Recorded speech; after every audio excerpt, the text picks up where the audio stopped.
Folks, please bear with me. I think I can zoom in even a little bit more, okay? So let's watch this interview with supposed Steve Jobs. This is fucking John Lennon, guys. His mannerisms, everything, his face, everything. Look what they did to him. Come on, this is the man. That's why there's an apple right there.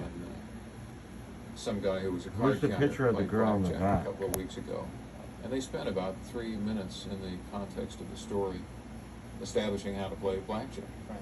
Just talking about blackjack, 2 and 1, 3. Yeah, that's an interesting thing about television is it always. He's playing with the front of the chair, rubbing it back and forth. So maybe that you're concerned more with what he's doing, his distractions. Look, he takes his middle finger, he's pointing it like, fuck you, fuck you. No. Right. The reason they take these 2 shots is because... Now watch when they zoom in on him. If you can't tell that this is John Lennon, all the same mannerisms, I'll pull up another interview. It doesn't matter what they're saying, okay? So just listen to me. Fuck the interview. Who cares about what they gotta say? It's all nonsense. But the truth is, that is fucking John Lennon, people. He didn't die. Look. You don't see it?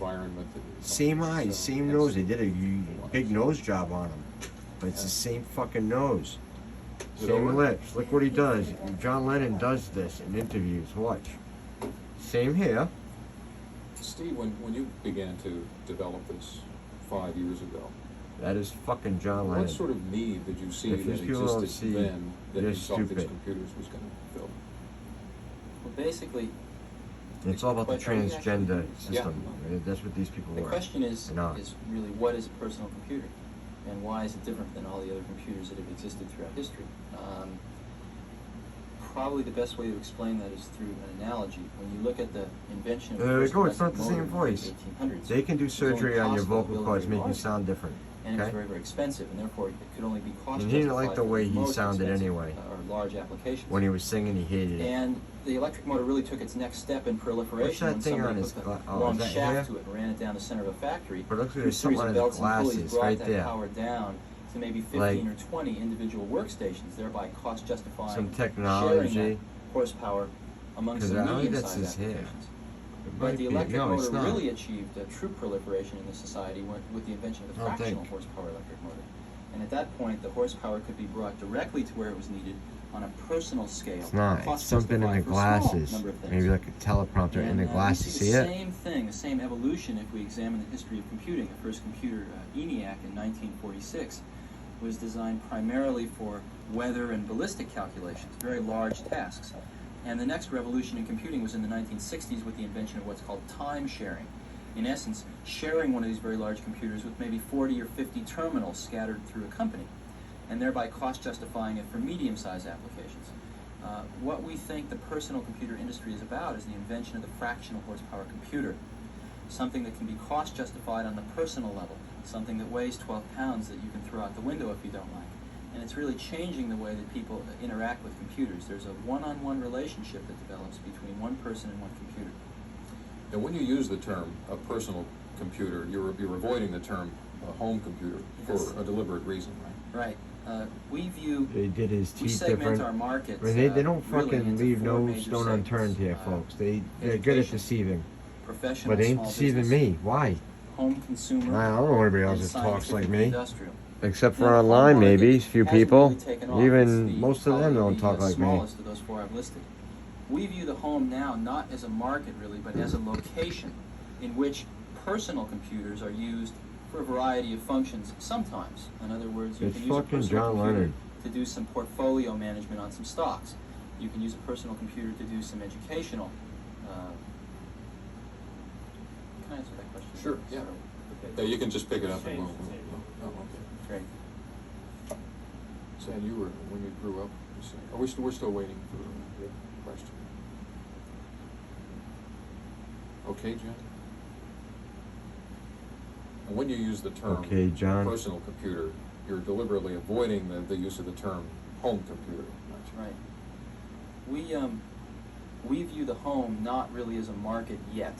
We view it more He as a smiled location. at him when he said John. We sell Who's a lot John? of personal And computers who's that are this used for chick over financial here? analysis, for education in Like, what the schools, fuck does she have to do with for running anything? And there's some laboratory kind of experiments time at, you know, on the bottom universities there. Yeah, it's like a little, scientific but it's applications. going different. And a lot of these personal computers are used in the home as a location, some of the time. But there's not enough specific applications to cost justify spending $1,000 to $3,000 for a personal computer to be used in the home yet. So we don't think the home is quite yet ready, either culturally or economically.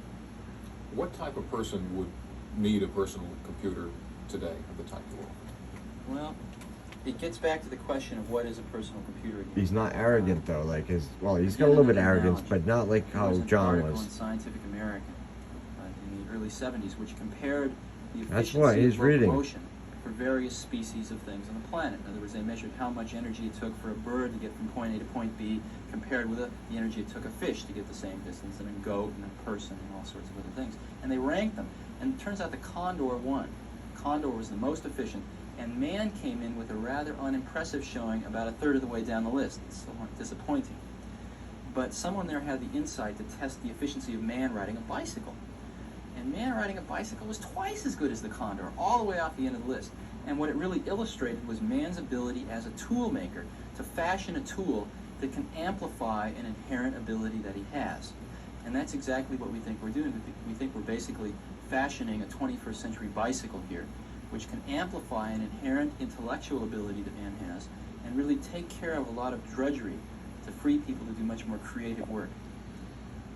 Does this mean, do you think that personal computers in the 21st century will be as much a part of a home as, say, All right, I noticed in this video before, but this is the best We can one. always When he look was, at what's happening right now. and As people an would say, example, "Oh, John the was state of old." Minnesota, which is They probably the did leading surgery. state in They did country. the same surgery to Over Paul 97% of the McCartney, kids that and graduate Paul from high McCartney's a school different have guy. hands-on experience with They the all applications had they different graduate. people filling These in all the kids are growing time. up But learning that how is to the use original this new John tool Lennon. in Now, many phases of their as life. They're hitting college, the same thing's happening. And so, very rapidly, the process of the integration of personal computers into the society will be accomplished. Let me illustrate two other processes which have happened in our lifetime very similar to this. You probably haven't used a piece of carbon paper or seen a mimeograph machine in a while. And yet, the first Xerox machine was introduced less than 20 years ago. It'll be 20 years ago next month. And in 20 years, it's radically altered the way that we work. Another process, the HP 35, first scientific handheld calculator, was introduced by Hewlett-Packard in 1972. Well, we all know where that's gone in just 9 years. But another interesting sidelight is in 1978, the largest manufacturer of slide rules in the world stopped making them entirely because the market had gone away. 6 years. So we see that it is possible in our lifetimes for a process like this to radically influence the way that we work and even start to look at life. when you say start to look at life,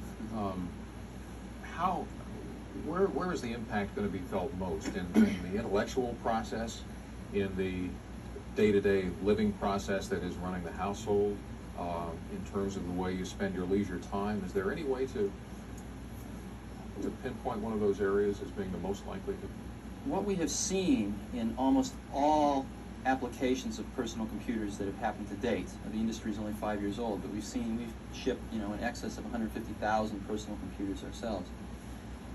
We've seen that's enough. a dramatic